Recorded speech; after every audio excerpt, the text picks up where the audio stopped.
செய்வான். வாமசாஸ்திரத்தை முழுவதுமாக பயின்றுவிட்டேன். பரிசோதித்து பலனையும் கூட கண்டுவிட்டேன். உங்கள் ஆத்மாவின் அமைதிக்காக நான் பணிபுரிவேன். என்னை வாழ்த்தி அருளுங்கள்.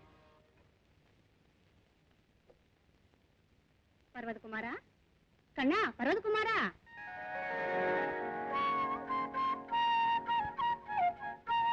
வந்துட்டேன் அம்மா. அம்மா,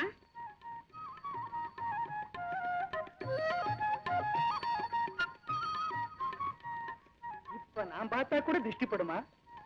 நல்லா இருக்கே. நான் பார்த்தா கூட திருஷ்டி பட்டுடும். அது சரி, பத்மநாப சாஸ்திரி ஆத்துல அவர் பொண்ணுக்கு பிறந்த நாளாச்சே, போக வேண்டாம்? பரிசு ஏதாவது கொடுக்க வேண்டாமோ? இதோ இப்போ வரேன். ஏன்பா, பகவான் கொடுத்த இந்த இதயத்தை போல உயர்ந்தது வேறு எதுவும் இல்லை. இந்த உயர்ந்த இதயத்தால் வாழ்த்துவதே பரிசுதானே. கண்ணா பர்வதகுமாரா, விசேஷங்களுக்கு போகும்போது நெருங்கையோட போக கூடாதுன்னு சொல்லுவா. இந்தாங்க, இந்த சங்கிலியை பண்ண சொன்னேன். சந்தோஷம். இப்பவே ரொம்ப நேராச்சு, புறப்படலாமா? அதோ பேசிட்டு இருக்கும் போதே வந்துட்டாளே. 100 ஆயுசு. அங்கே இருங்கோ, அங்கே இருங்கோ. அடியே, எங்கே தொலைஞ்ச? வந்தவாளுக்கு காலால தண்ணி கொண்டு வா. இந்தாங்கோ, குழந்தை வாங்கிக்கோங்க. கூட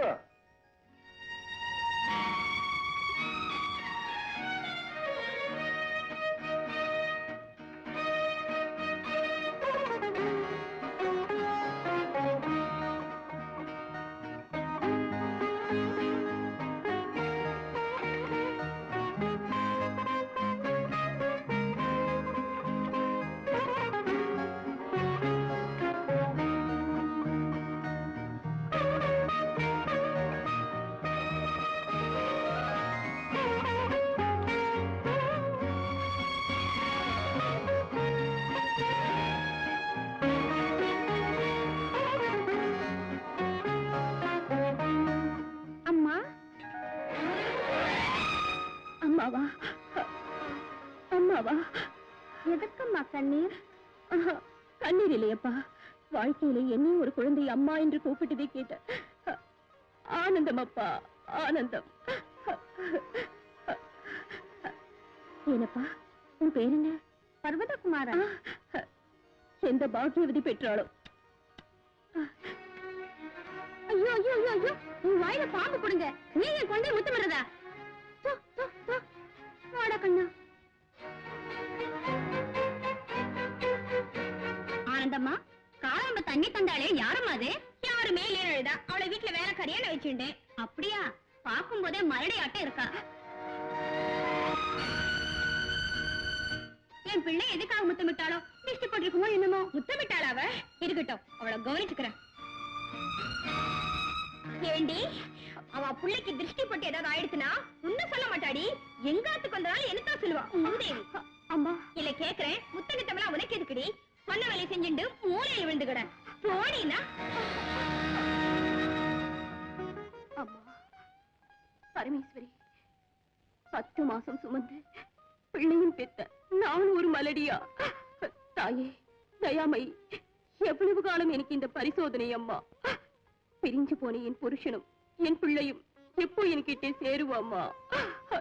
தாயே, எத்தனை காலம் தான் உன் கருணைக்காக காத்திருக்கிறது அம்மா, காத்திருக்கிறது. என் மானம் எல்லாம் போயிடுச்சு. இனிமே நான் யாருக்காக வாழணும்? நான் வாழ தகாத பிறகு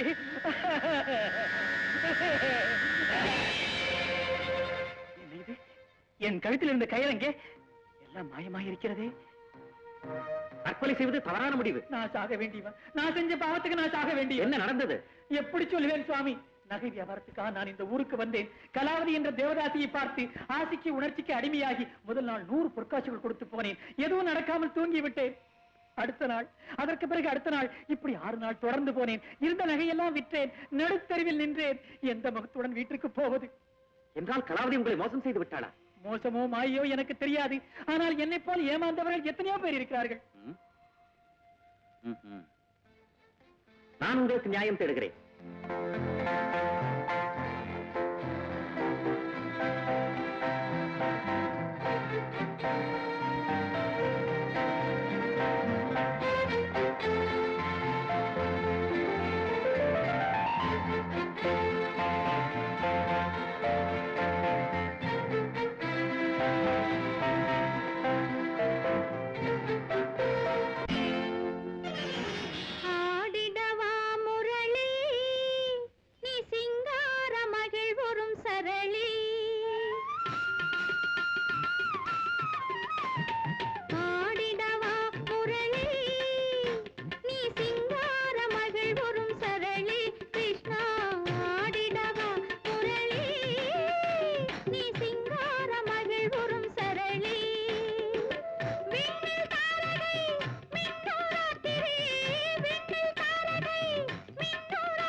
பித்தாகி போனேனே சின்ன கண்ணே வெறியேறி போச்சேடி செல்ல பெண்ணே கை தக்க ஆட்டமா எந்தன் ராணி கண்ணிரண்டும் தேடுதே உன்னைத்தானே பித்தாகி போனேனே சின்ன கண்ணே வெறியேறி போச்சேடி செல்ல பெண்ணே கை தக்க ஆட்டமா எந்தன் ராணி கண்ணிரண்டும் தேடுதே உன்னைத்தானே என்னை கண்ணில் திங்கிற தேவதாசி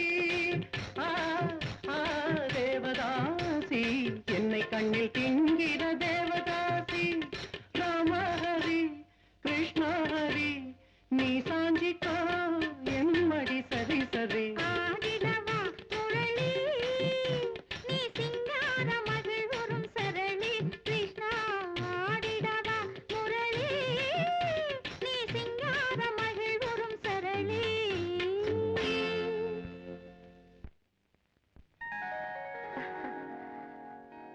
ராஜா அணைத்துக் கொள்ளடா. கலாவதி, உன்னை அணைத்துக் கொண்ட எத்தனையோ காமுகர்கள் உன்னை பற்றிய விளக்கம் சொன்ன பிறகே வந்தேன். என்ன விளக்கம்? வந்தவர்களிடத்தில் கை நீட்டி காசு வாங்கி கண் துயில வைத்து மோசம் செய்வாய் என்ற விளக்கம். நான் துயில வைப்பதாவது? பேச்சிலேயே சூடாகி விடுவார்கள், பேசிய கிளப்பில் தூங்குவார்கள். நிஜம்தானா?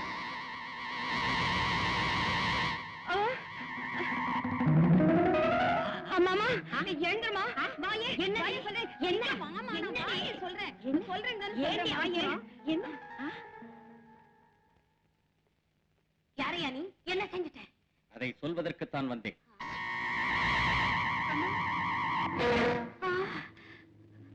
கலா, அம்மா கலா, அம்மா பேசாம நிக்கிறியம்மா, பேச மாட்டியம்மா? அம்மா கலா, ஐயோ என் மகனை நீ என்னையா செஞ்சுட்ட? உன் மந்திரம் பாழா போக, அவன் அப்படின்னு இப்படி ரெண்டு பேருமா சேர்ந்து எங்களை குத்தி திங்கிறீங்களே. எவனோ மந்திரவாதியம் என் மகளோட கன்னித்தன்மை கெடாம லட்சம் காசு சம்பாதிச்சு அவனுக்கு அழுது தொலைக்கணுமா? இதெல்லாம் அவன் செஞ்சதா அம்மா? ஓ, இதுவா நடந்த விஷயம்? பிரபாவதி, முதலில் உன்னிடம் இருக்கும் செல்வத்தை மோசம் போன அவர்கள் அனைவருக்கும் நான் கொடுத்து அனுப்புகிறேன். ஐயோ, சொன்னாலும் தப்பு, சொல்லாம இருந்தாலும் தப்பு. அந்த மந்திரவாதி வந்தா நான் என்ன சொல்லி அனுப்புறதுயா? நீ ஒன்றும் பயப்படாது, அவன் கதையை நான் முடிக்கிறேன்.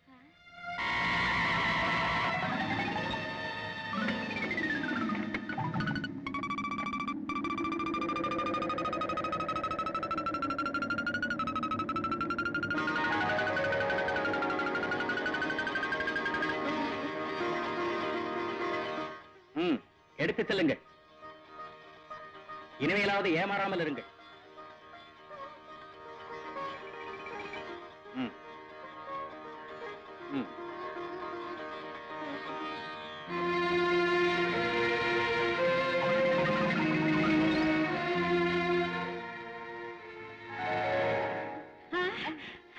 அம்மா அம்மா அம்மா அம்மா. யாரவன்? என்னை எதிர்த்து ஒருவன் இந்த பூமியிலே வாழ்ந்துவிட முடியுமா? எனக்கு சேர வேண்டிய பூஜை பொருளை எனக்கு கிடைக்காமல் செய்த அந்த கேடுகட்டவனை காலால் நசுக்காமல் விடுவேனா? உங்கள் இருவரையும் என்ன செய்கிறேன் பாருங்க. ஜெய் பிரச்சண்ட பைரவி.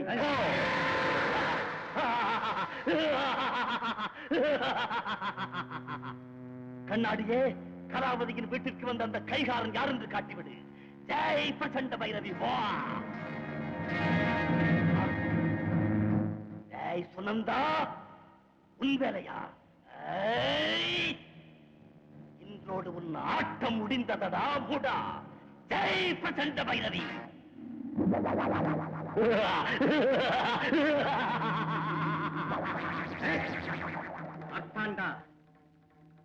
வந்து விட்டாயா?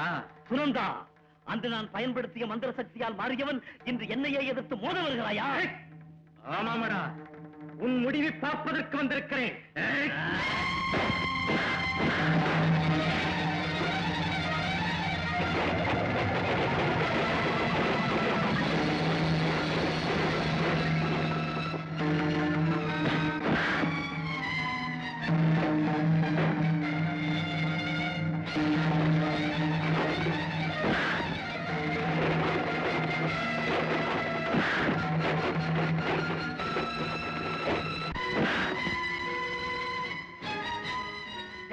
பிரச்சண்ட பைரவி.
பிரச்சண்ட பைரவி.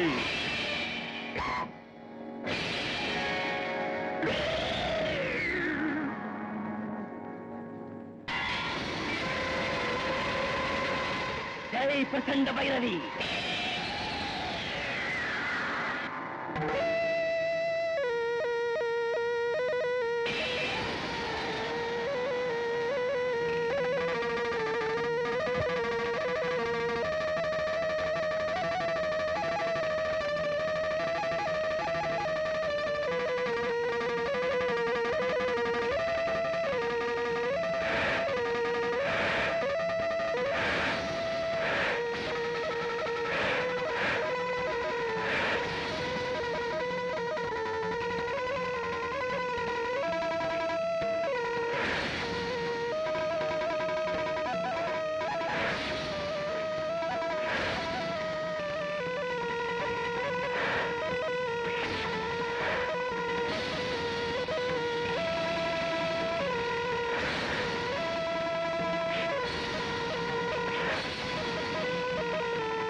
மார்த்தாண்டா, உன் வெறிபிடித்த போக்கே உன்னை வீழ்த்தியது.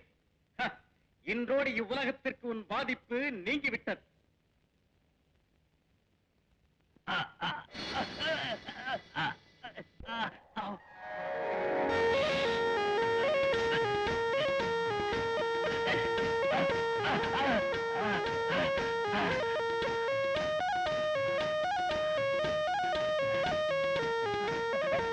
அடே சுனந்தா, என்னையே இதற்கு கொண்டு விடலாம் என்று நினைத்தாயா? உன் முடிவை பார்த்து விடுகிறேன்.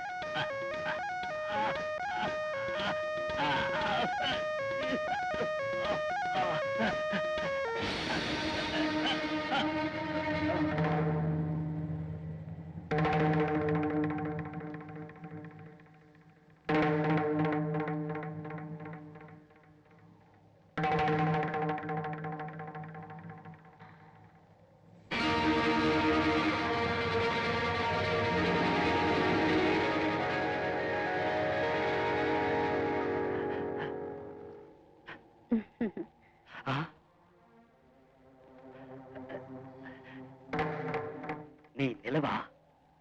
நான் நிலவல்ல, கனவல்ல, நினைத்ததை சாதிக்க வந்தவள். அந்த சுனந்தனின் வாழ்க்கையை முடிக்க நேரம் குறிக்க வந்த நாகக்கன்னிகை. நாகக்கன்னியா? ஆமாம் மார்த்தாண்டா, உன்னை மிஞ்சிய மந்திர வித்தைகள் கற்ற அந்த சுனந்தரை ஒழிப்பது சுலபமல்ல. சுலபமான பணி. அவனை என் காலால் நசுக்கி. அதற்கு நான் சொன்னபடியெல்லாம் நீ ஆட வேண்டும். அப்படியே நான் ஆடுவேன், நம்பு. மார்த்தாண்டா, உன்னிடமுள்ள மந்திர சாஸ்திரம் ஒரு பகுதிதானே? ஆமாம். அது உனக்கு யார் சொன்னது? சொல்கிறேன்.